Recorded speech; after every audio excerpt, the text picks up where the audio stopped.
नया नया गीत सुनने के लिए सब्सक्राइब करो सिरहाली म्यूजिक के और घंटी के बटन से हो दबाओ। धन्यवाद।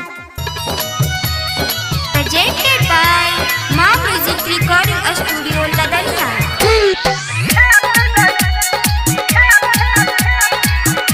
Presented by Sirahali Music.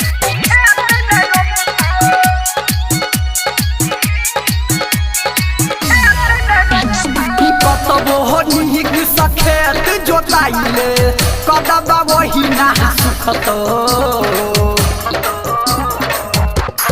Hey guys कतबो हनी सखेत जोताइले कदबा वही ना सुखतो भतारी को बेर ने टोकतो आखार में खेत ने रोपतो सयाजी को बेहर ने टोकतो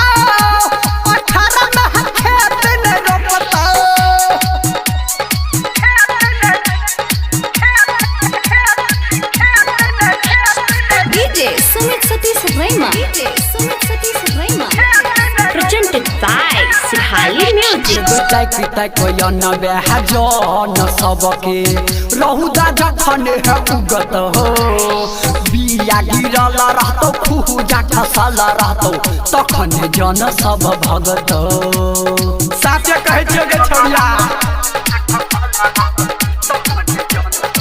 हे गोटाई पिटाई को यन बेहा जन सबके रहुदा जखन है उगत बिया गिरल रहतो खुजा खसल रहतो तखन जन सब भगत हे गई कतबो तू छेक रखबे जे पानी पैनी सोखा सब सोखत हे गई कतबो तू छेक रखबे जे पानी पैनी सोखा सब सोखत भतारी को बेहर ने टोकत आखार में खेत ने रोपत सयाजी को बेहर ने टोकत आखार में खेत ने रोपत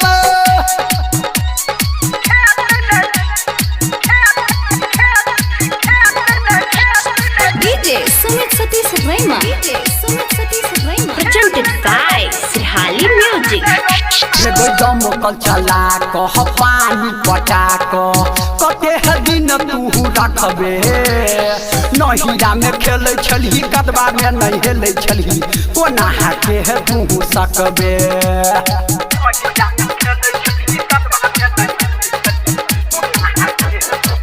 एगो दमकल चला कह पानी पटा कते दिन तू रखबे नहिरा में खेलै छलही कदबा में नहीं हेलै छलही कोना के तू सकबे एगो राइटर शैलेंद्र सिरहाली के कहबे त मुहे पर माटी पोपत एगो गायक लुटेरा लाल के कहबे त मुहे पर माटी पोपत